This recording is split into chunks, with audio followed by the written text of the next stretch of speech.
Our mission is to master the contents of the elements of statistical learning, and in the process, make its mathematics fun and easy to understand. This lesson will fundamentally cement your understanding of hypothesis testing in a fun and intuitive way. We will use hypothesis testing to perform test of significance for beta hat with respect to 0 and with respect to any generalized assumed value. Let us get started. Let us take a fun example before we jump into the math. Vegeta is a trained warrior from the Saiyan race. He wants to attack Earth. Since he loves statistics, he plots the fighting power of all the known fighters on Earth. Like most things natural, the probability distribution of the fighter's power is a normal bell curve. Vegeta is feeling confident that the average power of an Earth's fighter is just 10,000 units and that he can defeat them all. Especially this annoying fighter named Goku. He plots these unlikely zones in the distribution. Colored pink, the chances of them occurring are very low. He calls them the unlikely zones. Vegeta's views right now is known as the null hypothesis. This is the general belief before observation. The null states mean power is equal to 10,000. Vegeta thinks he will not find someone very powerful. And given his pride, neither will a weak fighter come before him. Finally, Vegeta fights Goku.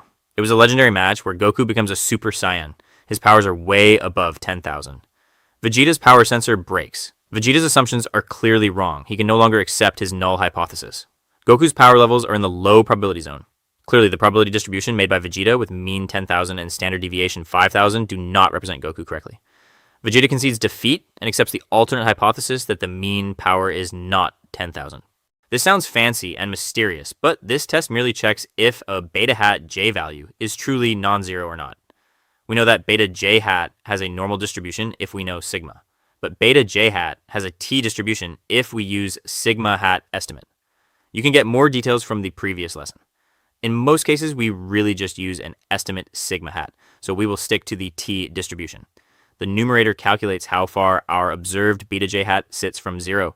The denominator is the jth diagonal entry of the beta hat variance matrix, which we derived in the previous lesson, subjected to a square root. Together they form a t-statistic, assuming that the true mean of beta j hat is 0. And like most statistic tests, we compare our calculated statistic with some threshold values and take a decision. Let us look at this statistic graphically. Considering that the true mean of beta j hat is 0, we plot the t distribution. This t distribution has 0 mean. The variance is that of beta j hat in the denominator, and the degree of freedom is m minus p minus 1.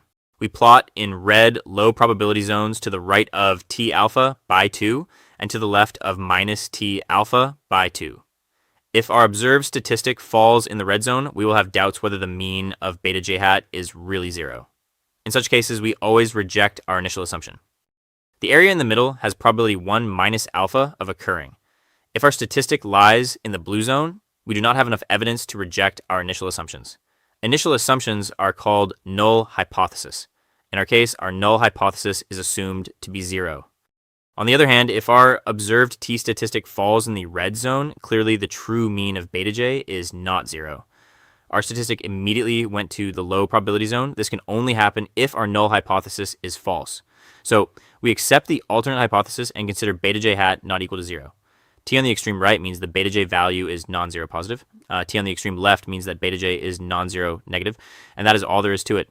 Why limit ourselves to tests which only check for beta, j being equal to 0 or not? We can perform hypothesis testing for any arbitrary value of the assumed mean of beta j hat. Note how we have replaced the mean of beta j hat with an arbitrary value of beta. This beta val is the assumed true mean of beta j hat. Our null hypothesis now takes the value of beta val. We follow the same procedure of plotting the t-statistic, but now our t-statistic mean is not 0. The t-statistic mean is beta val. The variance is still same as the previous test. The degree of freedom is still m minus p minus 1. Our procedure to plot the low probability zones is exactly the same. T alpha by 2 and minus T alpha by 2 are plotted as critical points. If our calculated statistic falls in the red zone, we will reject the null hypothesis. We plot the blue zone or the high probability zone, which has 1 minus alpha probability of occurrence. If our statistic falls within the blue zone, we do not have sufficient evidence to refute the null hypothesis. And our true beta j hat value might very well be beta val, and we cannot accept the alternate hypothesis just yet.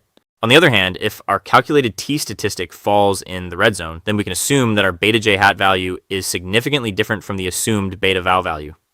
Our statistic immediately went to the low probability zones. This can happen only if our null hypothesis is wrong.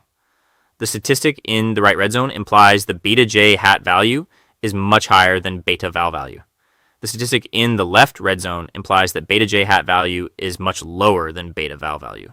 Basically, the statistic falling in the red zone means that we can accept the alternate hypothesis. Congratulations for making it till end of the lesson. You did it!